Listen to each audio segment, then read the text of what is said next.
श्री गुरु महिमालेक शरणं श्री गुरु महिमालेक शरणं श्री गुरु महिमालेक शरणं। गुरु कृपा यूट्यूब चैनल तरफरु अगणित दर्शक मान को हार्दिक अभिनंदन जनाई आरंभ करने को जाउछि 2024 मसीहा फेब्रुआरी मासर मासिक राशिफल। आपण मानकु मोर अनुरोध, जेउ माने प्रथम करी यही वीडियो को देखुचंती बा ये गुरु कृपा यूट्यूब चैनल को प्रथम करी आसीचंती से माने प्रथमे गोटिए सब्सक्राइब करी पाखरे आसुथिबा बेल आइकन को दबाई दियंतु, जहा द्वारा कि आमर जेउ समय रे वीडियो अपलोड हेबो सर्वप्रथमे आपण मानक पाखरे पहुंची पारिबो। यही वीडियो रे अशुभ ग्रहर प्रतिकार मान अति सरल उपाय रे कहा जाइछि। सही नियम मान पालन कले अशुभ ग्रह माने शुभ फल परिणत करदेवे। आसंतु एबे आरंभ करिबा सिंह राशिर 2024 मसीहा फेब्रुआरी मासरे मासिक राशिफल। सिंह राशि राशि चक्रर पंचम राशि। एही राशि सौर मंडलर 120 डिग्री ठारू 150 डिग्री मध्यरे अवस्थित। एही राशिर अधिपति रवि महाग्रह और रवि ग्रह यही राशिर मूल त्रिकोण। सिंह राशि 3 गोटी नक्षत्र को नहीं गठित, यथा मघा सिंह, पूर्वा फाल्गुनी सिंह और उत्तरा फाल्गुनी सिंह। मघा नक्षत्र 120 डिग्री ठारू 133 डिग्री 20 पर्यंत भोग हुए। यही नक्षत्र दानवगण और वर्ग रे मूषा वर्ग। यही नक्षत्र जात व्यक्ति केतु महादशारे जन्म होइथांती। मघा नक्षत्र जात व्यक्ति धार्मिक और देव पूजारे आग्रही, बहु कष्ट सह्यकारी, जेते निंदा कर पछे सबु से सही जिबे, किंतु रागी गले भयंकर होई उठंती। एमानकर बदगुण हेला बहु कष्ट सह्य करी जे कोनोसी काम को आयत करंती और शेषरे तार अपव्यवहार करी सर्वनाश निजे हो जाती। यही व्यक्ति 12 नक्षत्र, 14 नक्षत्र, 16, 19, 21, 23, 25, 1, 3, 5 और 7 यही नक्षत्र रे जेउ समय रे ग्रह चलन हेउतिबे से सर्वदा अशुभ फल दियंती। यहाँ परे आसीबा पूर्वा फाल्गुनी सिंह। पूर्वा फाल्गुनी नक्षत्र नरगण और मूषा वर्ग। साधारणतः मूषा मध्यरे ये अति स्नेही मूषाटिए, अर्थात छोट मूषाटिए, चुटिया मूषा जहाको कहती। मनुष्यंक पाखरे ये सर्वदा विचरण करुथाए। मनुष्य ताकू स्नेह मध्य करती, केबे ताकू मारिबा को हाथ जाए नहीं।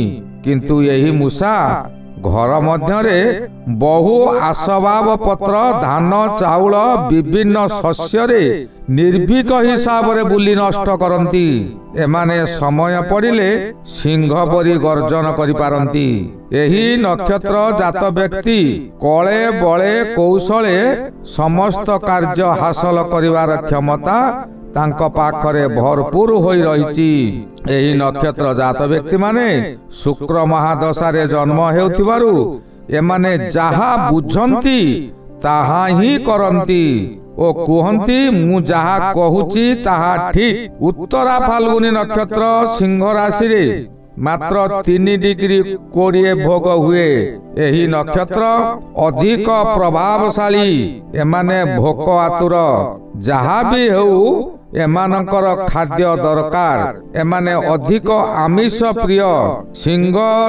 सिंह राशि सकाशे रवि 6 रु 7 को जिबे। मासर प्रथमार्धटी शुभ। मंगल मासर 5 तारिख ठारू 6 को ଓ ମାସର 20 ତାରିଖ ଠାରୁ ସପ୍ତମକୁ ଯିବେ। 5 ତାରିଖ ଠାରୁ 20 ତାରିଖ ପର୍ଯ୍ୟନ୍ତ ଶୁଭ ଫଳ ମିଳିବ। ବୁଧ ଷଷ୍ଠରେ 20 ତାରିଖ ପର୍ଯ୍ୟନ୍ତ ରହି ସପ୍ତମକୁ ଯିବେ। ଷଷ୍ଠ ବୁଧ ବରଦାନ ସଦୃଶ୍ୟ ଫଳ ଦେବେ। ବୃହସ୍ପତି ନବମରେ ଶୁଭ ଫଳ ଦେବେ। ଶୁକ୍ର 11 ତାରିଖ ପର୍ଯ୍ୟନ୍ତ ଶୁଭ ଫଳ ଦେଇ ଏହା ପରେ ଅଶୁଭ ଫଳ ଦେବେ। ଶନି ମାସ ସାରା ଅଶୁଭ। ରାହୁ ଅଶୁଭ। କେତୁ ଗ୍ରହ ମଧ୍ୟ ଅଶୁଭ ଫଳମାନ ଦିଆ କରାଇବେ। ପ୍ରତ୍ୟେକ ଗ୍ରହ ତାଙ୍କର ଶୁଭ କିମ୍ବା ଅଶୁଭ ଫଳ ବ୍ୟକ୍ତିର କର୍ମ ଫଳକୁ ନେଇ ଦିଅନ୍ତି। ଫେବୃଆରୀ ମାସର ପ୍ରଥମାର୍ଦ୍ଧଟି ଆପଣ କୌଣସି ଜନକଲ୍ୟାଣ କାର୍ଯ୍ୟ କରି ଆପଣ ଉଚ୍ଚ ପ୍ରଶଂସିତ ହେବେ। ପରିବାର ମଧ୍ୟରେ ଏକ ମନ ହୋଇ କାର୍ଯ୍ୟ କରିବେ। ଯେଉଁମାନଙ୍କର ବହୁ ଦିନରୁ ସନ୍ତାନ ପ୍ରାପ୍ତି ହେଉନାହିଁ ସେମାନଙ୍କର ଏହି ସମୟରେ ସନ୍ତାନ ପ୍ରାପ୍ତି ହେବାର ଯୋଗ ରହୁଛି। ଅବିବାହିତ ମାନଙ୍କର ଏହି ସମୟରେ ବିବାହ ମଧ୍ୟ ହୋଇପାରେ। ଏହି ସମୟରେ ବହୁ ସମ୍ପତ୍ତିର ମାଲିକ ମଧ୍ୟ ହେବେ। ନାରୀ ସୁଲଭ ଚେହେରା ଦ୍ୱାରା ନାରୀମାନଙ୍କୁ ଆକର୍ଷିତ କରି ତାଙ୍କ ପାଖରେ ଆପଣ କେନ୍ଦ୍ରବିନ୍ଦୁ ହୋଇଯିବେ। ସାବଧାନ ନ ରହିଲେ ବିପଦ ଅବଶ୍ୟମ୍ଭାବୀ। ନିଜ ପ୍ରତିଭାର ବିକାଶ କରିବେ। ଆପଣଙ୍କୁ ବହୁ ବ୍ୟକ୍ତି ସାହାଯ୍ୟ କରିବେ। ଜନପ୍ରିୟତା ବୃଦ୍ଧି ହେବ।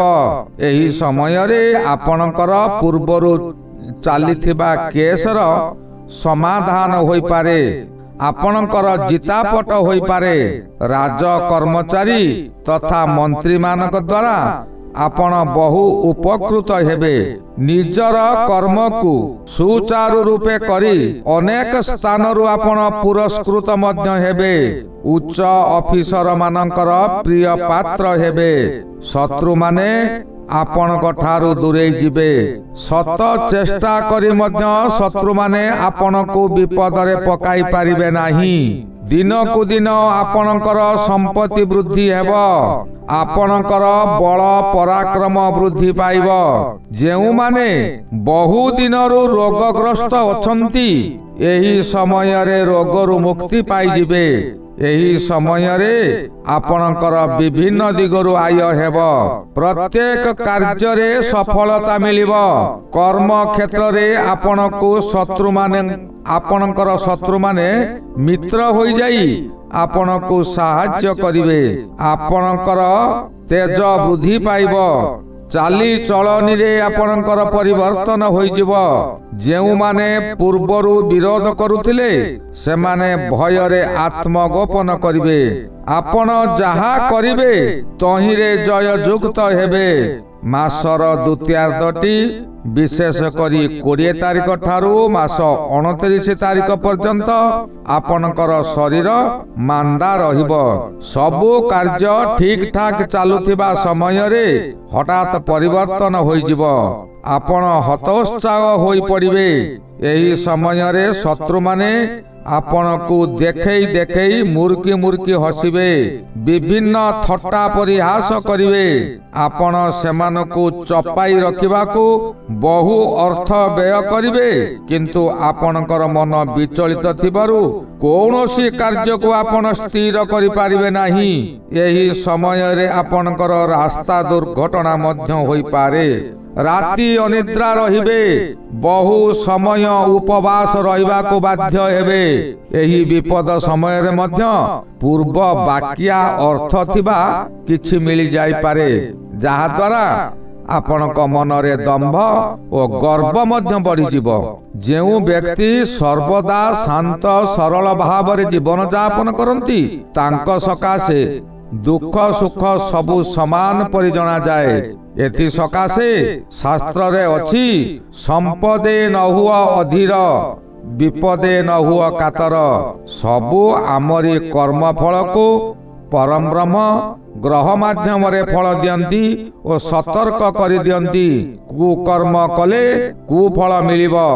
ଏବେ ଜାଣିବା କେଉଁ ତାରିଖରେ ଫେବୃଆରୀ ମାସରେ କେଉଁ ଫଳ ମିଳିବ? ମାସର ପ୍ରଥମ ତାରିଖ ବିଦେଶ ଯାତ୍ରା କରି ଅର୍ଥ ବ୍ୟୟ କରିବେ। 2 ତାରିଖ ମନର ବଳ ବୃଦ୍ଧି ହେବ। 3 ତାରିଖ ଘାତ ବାର। 4 ତାରିଖ ମଧ୍ୟ ଘାତ ତିଥି। 3, 4, 2 ଦିନ ଆପଣଙ୍କର କିଛି ଅଶୁଭ ଖବର ମିଳିବ। 5 ତାରିଖରେ ମଧ୍ୟମ ଫଳ। 6 ତାରିଖ ଘାତ ନକ୍ଷତ୍ର। 7 ତାରିଖରେ ମନ ଉଚ୍ଚାଟନ ରହିବ। 8 ତାରିଖ ଆପଣଙ୍କ ଆଶା ନିରାଶାରେ ପରିଣତ ହୋଇଯିବ। 9 ତାରିଖରେ ଶତ୍ରୁ ହାନି ହେବେ। 10 ତାରିଖରେ ଘାତ ବାର, ଶରୀରରେ ଆଘାତ ପ୍ରାପ୍ତ ହେବ। 11 ତାରିଖଟି ଆପଣ ଆନନ୍ଦ ଉଲ୍ଲାସରେ କଟିବ। 12 ତାରିଖ ମିଷ୍ଟାନ୍ନ ଭୋଜନ କରିବେ। 13 ତାରିଖ ଅଷ୍ଟମ ଚନ୍ଦ୍ର, ଶରୀରରେ ଆଘାତ ଲାଗିପାରେ, ମାନସିକ ଦୁର୍ଘଟଣା ମଧ୍ୟ ହୋଇପାରେ। 14 ତାରିଖ ଅତି ଅଶୁଭ ଦିନଟିଏ। 15 ତାରିଖ ଆପଣଙ୍କର ଧର୍ମରେ ମନ ବଳିବ। 16 ତାରିଖ ଆପଣ ଧର୍ମ କରି ନିନ୍ଦା ପାଇବେ। 17 ତାରିଖ ଘାତ ବାର, ଆପଣଙ୍କର କଳି କୌଣସି ଜାଗାରେ ହୋଇପାରେ। 18 ତାରିଖରେ ଘାତ ତିଥି, ଶରୀରରେ ଆଘାତ ଲାଗିବ। 19 ତାରିଖ ବହୁ ଦିନର ଆଶା ପୂରଣ ହେବ। 20 ତାରିଖ କର୍ମରେ ଉନ୍ନତି କରିବେ ଓ ଆୟ ମଧ୍ୟ କରିବେ। 21 ତାରିଖ ଆପଣ ବିଦେଶ ଯାତ୍ରା କରିପାରନ୍ତି। 22 ତାରିଖରେ ଗୁରୁ ପୁଷ୍ୟା ଯୋଗ ହେତୁ ସିଂହ ରାଶି ସକାଶେ ଅତି ଶୁଭ ଦିନଟିଏ। 23 ତାରିଖ ମନରେ ଆଘାତ ଲାଗିବ। 24 ତାରିଖରେ ଶ୍ରୀଚନ୍ଦ୍ର ଓ ଘାତ ବାର, ଶୁଭ ଫଳ ମିଳିବ ନାହିଁ। 25 ତାରିଖରେ ସୁଖାଦ୍ୟ ଭୋଜନ କରିବେ। 26 ତାରିଖରେ ହଠାତ୍ କୌଣସି ସ୍ଥାନରେ କଳହ ହୋଇପାରେ। 27 ତାରିଖରେ ଆପଣଙ୍କର ସହନଶୀଳତା ବୃଦ୍ଧି ହେବ। 28 ତାରିଖ ମନରେ ଅଶାନ୍ତି ପ୍ରାପ୍ତ ହେବ। 29 ତାରିଖ ଆପଣଙ୍କର ମନରେ ଶତସିଂହର ବଳ ଆସିବ। ଏହି ଗଲା 2024 ମସିହା ଫେବୃଆରୀ ମାସରେ ସିଂହ ରାଶିର ମାସିକ ରାଶି ଫଳ। ଏହାର ପରବର୍ତ୍ତୀ ରାଶି କନ୍ୟା ରାଶି ପରବର୍ତ୍ତୀ ଅଧ୍ୟାୟରେ କୁହାଯିବ। ସେ ପର୍ଯ୍ୟନ୍ତ ବିଦାୟ ଦିଅନ୍ତୁ। ଶ୍ରୀ ଗୁରୁ ମହିମା ଅଲେଖ ଶରଣ, ଶ୍ରୀ ଗୁରୁ ମହିମା ଅଲେଖ ଶରଣ, ଶ୍ରୀ ଗୁରୁ ମହିମା ଅଲେଖ ଶରଣ ଶରଣ ଶରଣ।